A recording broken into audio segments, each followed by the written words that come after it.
Ladies and gentlemen, one of my favorite groups here to sing some of the biggest hits ever created in the English language. Ladies and gentlemen, The Spinners!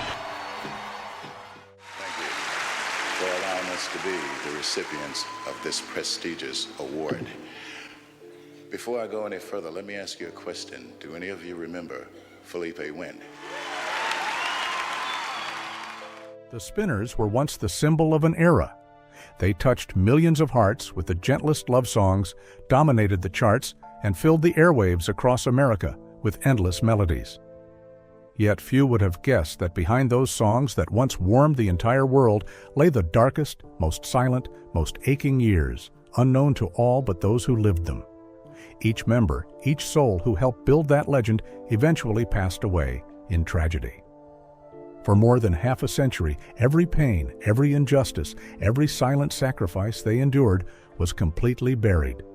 And it wasn't until 2023 when the name, The Spinners, was finally engraved into the Rock and Roll Hall of Fame that the world exploded with the heartbreaking realization. Today, let us trace back every step, pull aside the glittering curtain, and face the painful truths behind the Spinners' journey of loss, sacrifice, and shattered dreams. Before those hearts broke apart, there was once a time when every dream was bathed in light, and that's where the Spinners' journey began. In 1954, 5 young men from Ferndale, Billy Henderson, Henry Fambro, Purvis Jackson, C.P. Spencer, and James Edwards, joined hands and formed a group called the Domingos. In poor practice rooms under leaky roofs, they believed that as long as they had their voices, they could fly anywhere, rise above all the limits imposed by suburban life.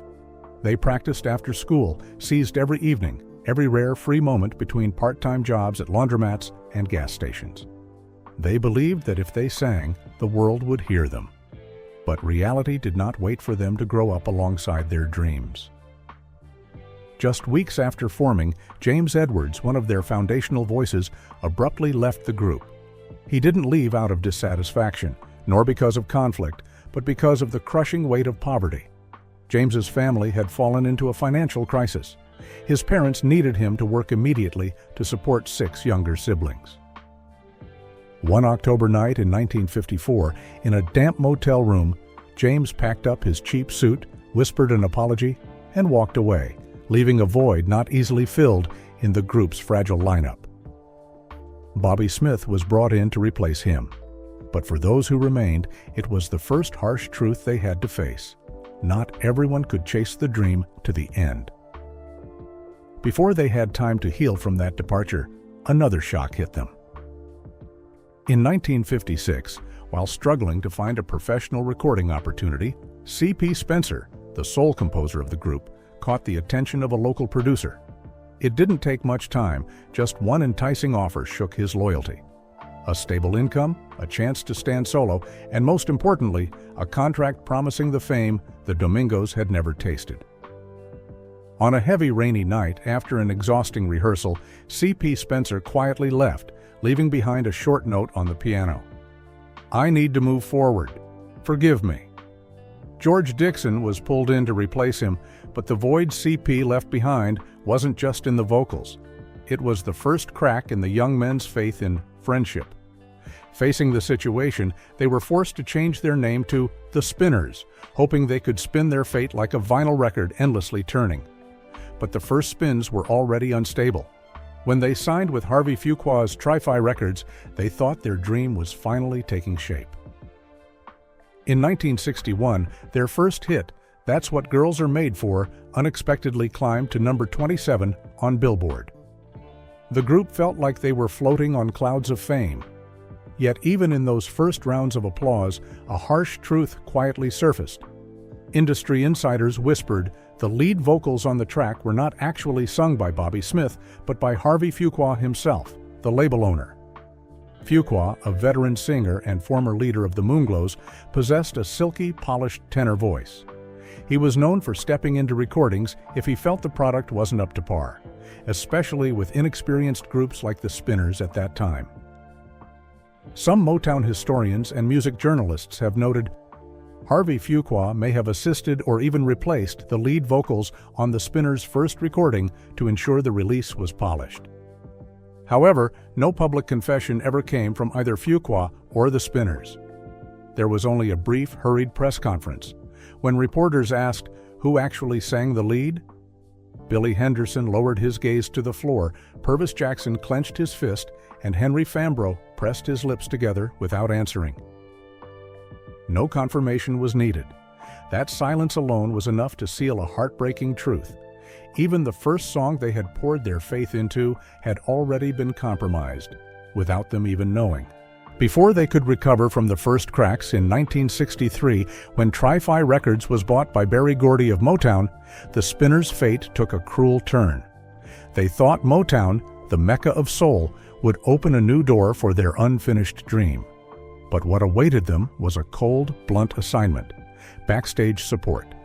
They didn't just pull cables and haul speakers, they had to clean up after every show, picking up trash, wiping down the stage, even scrubbing dressing rooms for the major artists. There were mornings when Henry Fambro had to bend down and scrub the mud off the Supremes' performance boots, while Diana Ross glided past without so much as a glance. There were nights when Purvis Jackson was assigned to clean portable toilets after outdoor festivals, his hands, once dreaming of cradling a microphone, now sinking into the smell of chemicals and waste. And so, they clenched their teeth, swallowed the humiliation, and clung desperately to a faint hope that one day someone would hear the buried voices they carried. But days turned into months, and the opportunity never came.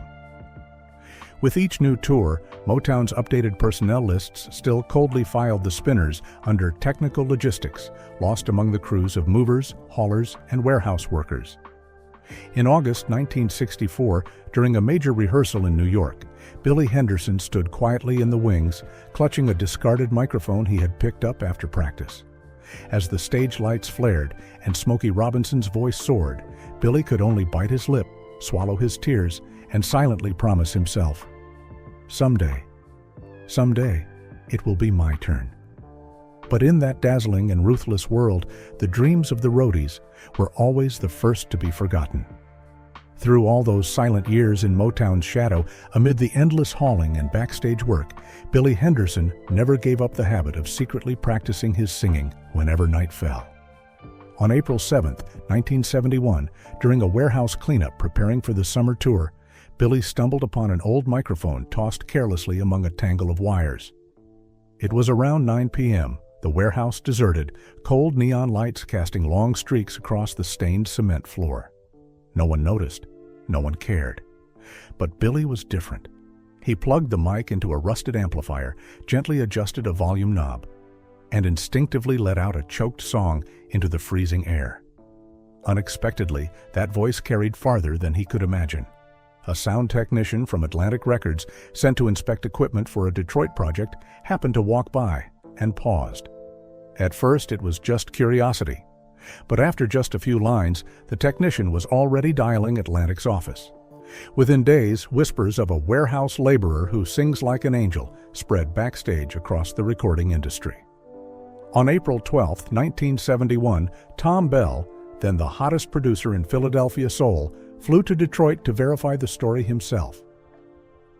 On a bleak afternoon, in a crumbling warehouse behind Motown at 4 p.m., the Spinners stood in a circle, tapping rhythms on wooden crates, singing their old songs with every ounce of pain and faith they had left. No microphone, no band. Just their raw, naked voices echoing through the empty room, enough to leave Tom Bell frozen in place for several minutes. That day, there was no immediate contract. Only a tight handshake between Tom Bell and Billy Henderson, a vow without signatures. I'll take you back to where you truly belong. And from that dusty afternoon, in a forgotten Motown warehouse, the dream of the Spinners, once thought drowned, quietly came back to life. In 1972, when they signed with Atlantic Records and teamed up with the brilliant producer Tom Bell, they were like survivors stepping out from the ashes, lifting their heads under the dazzling stage lights for the first time.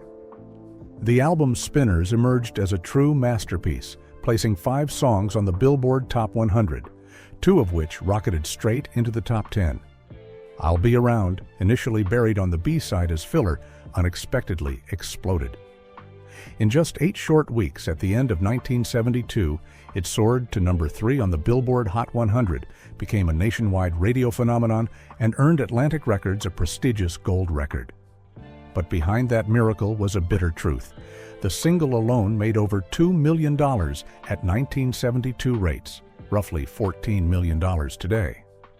Yet the Spinners themselves took home less than $10,000 after production costs, management fees, and countless deductions they never agreed to. Soon after, Could It Be I'm Falling in Love made history, selling over 1 million copies within the first 4 months of 1973, dominating every soul and pop chart. But at the lavish celebration parties hosted by Atlantic at New York's 5-star hotels, the Spinners were seated at the farthest corners of the rooms near the logistics and security crews. They toasted with sodas while record executives clinked Cristal champagne glasses, discussing how to divvy up millions in profits the group would never touch. New contracts, even tighter than the originals, were shoved in front of them. Exhausted from relentless touring, the Spinners could only sign in numb resignation. In 1973, One of a Kind, Love Affair, sparked another brief flame of pride. But that song, too, triggered a major controversy. A line in the original lyrics was deemed obscene, forcing Atlantic to quietly recall the distributed records, revise the song, and reissue a new version, erasing the passionate original mix without ever asking the group's consent. Even so, they pressed on, releasing new hits like Ghetto Child, Mighty Love, and I'm Coming Home. Each song carved another sharp line into the history of soul music, and another wound into their already battered pride and finances. It seemed they finally reached the pinnacle when collaborating with Dionne Warwick on Then Came You, 1974, the first song to take the Spinners to the top of the Billboard Hot 100.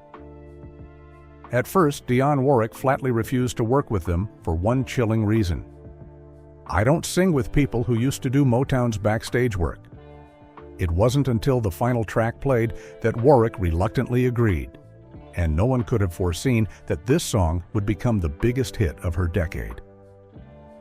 But behind all the golden achievements, behind the blazing charts, lay contracts full of traps, commissions that mysteriously disappeared, and sleepless nights realizing this fame never truly belonged to them.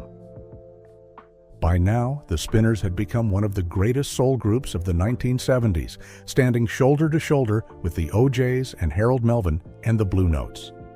But they knew, more than anyone, with every step up the ladder of fame, they were trading away a little more freedom, a little more of the last scraps of pride they had left.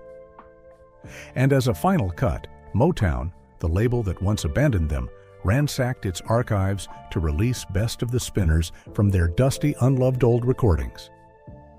Even the discarded track, Together We Can Make Such Sweet Music, was clumsily re-released, barely reaching number 91 on Billboard, like a bitter joke played on the very souls who had once poured everything they had into it. They could stand under the spotlight, hear the whole crowd roaring their names. But deep down, they knew, not everyone who sings truly owns the voice they sing with. In the summer of 1976, the silent cracks within the Spinners finally burst into an irreversible earthquake. No one in the Spinners could ever forget the night of July 14, 1976. Nearly a year of silent tension finally exploded. Filipe Wynne, after dazzling successes, began to feel trapped in the framework Tom Bell had built. He wanted to sing his own way, freely, fiercely, unrestrained by the soft Philadelphia soul arrangements. On top of that, financial frustrations grew heavier day by day. Records were selling by the millions, but the actual money they pocketed was barely enough to get by. Filipe, burning with ambition, believed he deserved more than just being part of a shared name. When Tom Bell refused to change the new arrangements and management started signing tour deals without consulting the group, Filipe knew the moment had come. He slammed the music sheet onto the table, walked through the studio door, leaving behind not just his friends, but an era of glory that would never return. John Edwards, another talented voice, was brought in as a last-ditch effort to save the group. He took on the lead singer role, carrying the faint hope that the miracle might happen again. But reality was far harsher than anything they had ever imagined.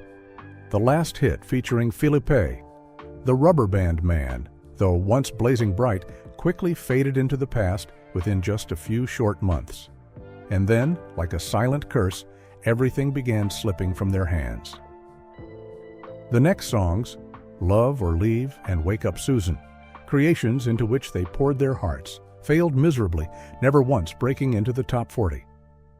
The stages that once echoed with their names were now left with only scattered audiences. Show bookings dwindled and their fees plunged without mercy. From $15,000 a night, they were now scraping by on meager payments, sometimes less than $2,000, and many nights the group would share a cold buffet meal after shows just to save costs. The nightmare didn't end there.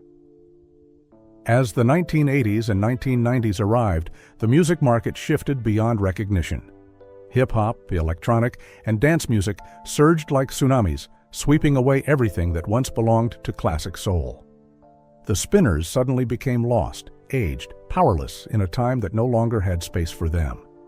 In 1981, the bond between the group and Tom Bell, the producer who had helped create their timeless masterpieces, officially broke.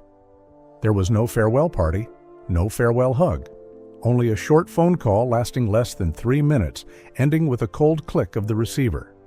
In desperate attempts to save the last spark of light, the Spinners contributed 2 songs to the film The Fish That Saved Pittsburgh and even made a brief cameo appearance. But all they received were cold, indifferent stares from young audiences who didn't even know who they were. In that moment, from stars shining across the musical sky, they fell freely into the abyss of oblivion. Yet, the greatest tragedy of the Spinners wasn't just the fading of their glory, it lay within the lives of each member. One by one, they were swept into the merciless spiral of fate. In Cincinnati, Ohio, the winter of 1951 was colder than most. That was when little Filipe Wynn, just 7 years old, was sent to an orphanage after his parents' bitter divorce. Gray-painted walls, dreams lined up and imprisoned. 43 years later, on a July night in 1984, while performing on the stage of a nightclub in Oakland, Filipe collapsed mid-song. A heart attack ended, once and for all, the lonely journey of a man who had never truly found a place to call home. Fate seemed to have never spared Filipe Wynn's small family either. In May 1999, on an ordinary afternoon in Cincinnati, Alvarez Wynn, his second son, was shot dead in a sudden drive-by shooting while walking home from school. A fleeting moment, a cold bullet, and an entire future extinguished in the heart of the city. Less than 2 years later, Emmanuel, his remaining son, the final hope, was gone too. One day, witnessing a stranger drowning, Emmanuel leapt in without hesitation. He saved the stranger's life, but never surfaced again, his own life claimed by the cold, deep water. Later, he was posthumously awarded the Carnegie Medal for bravery. But at the medal ceremony, there was no family hand left to receive it, only a quiet, empty space, like another deep cut in the already endless tragedy of the Wynn family. But tragedy did not end with the Wynn family. In another corner of America, John Edwards, who once carried the fragile hope of reviving the Spinners after Filipe's departure, was drawn into a tragedy that felt almost like a curse. On a gray, misty autumn morning in 2000 in Atlanta, John left his house, planning just a few laps around the neighborhood to start his day. But before even finishing his first lap, he collapsed on the sidewalk, not even 200 meters from his front door. A massive stroke struck him down instantly, robbing him of his ability to speak, to move, and most cruelly, stealing away the voice that had once carried him into the spotlight. From that day on, John Edwards became a silent shadow on the fringes of the music world, quietly watching his dreams fall apart, day by day, inside a body that no longer obeyed his will. Billy Henderson, the nimble dancer, the big brother who once guided the Spinners through their toughest years, could not escape the merciless spiral of fate either. After quietly leaving the group, Billy was gradually dragged down by mounting debts, as the royalties he rightfully deserved remained tied up in endless, hopeless legal battles. Every petition sent out was another shred of fragile hope torn to pieces. On February 2, 2007, at a small hospital in Florida, Billy drew his final breath due to diabetes complications in a cold white room. No noise, no stage lights, only the sound of a heart monitor fading away, then falling silent. He passed without ever reclaiming a cent from the songs that had been woven with his sweat, his youth, and his unfulfilled dreams. A quiet ending, just like the silent sacrifices he had chosen to bear throughout his life. Bobby Smith, the voice that began it all, carried his own unnamed wounds. In 2013, when his voice was exhausted from lung cancer and pneumonia, Bobby passed away in a Detroit hospital room. People confused him with Filipe on recordings, and even when he lay to rest, it seemed few remembered the man who first paved the way for the Spinners. C.P. Spencer, a founding member who had once branched off to pursue a solo career, also never found his way back. On October 20, 2004, in a small suburban Detroit apartment, he died of a heart attack, alone, like an unfinished song that no one ever completed. Purvis Jackson, the steady bass line anchoring the Spinners for nearly 5 decades, also quietly left the world. No time, no exact date recorded, as if even fate had hurried past, forgetting the bass that once supported so many sweet melodies. G.C. Cameron, who once breathed new life into the group with It's a Shame, could not hold on to the old glory either. After years struggling through a solo career blending soul and reggae, G.C. rejoined the Spinners in 2000, then drifted over to the Temptations in 2003. But by then, the spotlight had changed, and loneliness waited at the end of every song. But even the one who stayed could not escape the long shadow of time. Henry Fambrough, the only one who remained with the group until the very end, quietly gathered the final days of his life in silence. He retired in 2023 after 65 years tied to a name soaked in memories, when his steps had grown weary and the notes that once burned fiercely in his heart had slowly faded away. On an early spring morning in 2024, in a small nursing home in Sterling, Virginia, Henry quietly closed his eyes and passed away at the age of 85. He passed without ever reclaiming a cent from the songs that had been woven with his sweat, his youth, and his unfulfilled dreams. A quiet ending, just like the silent sacrifices he had chosen to bear throughout his life. And just like that, the people who once lit up an entire era quietly faded away with each worn-out note, revealing a stark, naked truth. For more than 60 years, the Spinners sang across generations, leaving their mark in listeners' hearts with their tender harmonies and unmistakable warmth. They were once praised as one of America's greatest soul treasures, music born from wounds, most beautiful when sung from bleeding hearts. But glory came slower than the losses. It wasn't until 2023, 69 years after their founding, that the name The Spinners was finally engraved into the Rock and Roll Hall of Fame, a recognition that most of the souls who built that legacy were no longer there to witness. In that bittersweet, belated moment, Henry Fambrough, the last survivor, was too frail to lift his voice in celebration. The empty chairs on stage that day weren't just for the departed, but for the dreams, the youth, the years traded away for a few fleeting seconds of overdue glory. Throughout their long and turbulent journey, the Spinners left behind a legacy of achievements that few groups could ever match. They had 12 songs break into the top 10 of the R&B charts and 5 songs climb into the top 10 of the Billboard Hot 100, a rare feat for any soul group of that era. Hits like I'll Be Around, Could It Be I'm Falling in Love, Mighty Love, Then Came You, and The Rubber Band Man became timeless classics, echoing through generations. The Spinners also earned multiple gold and platinum records and received 6 Grammy nominations, solidifying their legendary status alongside icons like the O'Jays and Harold Melvin and the Blue Notes. I'll Be Around alone sold over 2 million copies, while their total sales of singles and albums surpassed 20 million copies worldwide. If royalty payments and earnings had been fairly honored according to their true worth, cautious estimates suggest the Spinners should have earned at least $30 to $40 million over the course of their career, equivalent to more than $150 million today when adjusted for inflation.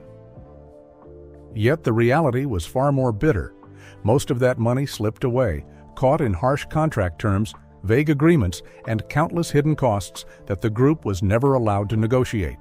They sang for the whole world to hear, but they never truly owned the fruits of what they had created with their sweat, their youth, and the most beautiful years of their lives. The Spinners reached dazzling heights that few groups could even dream of. They melted millions of hearts with the sweetest love songs, pushing soul music beyond race and time.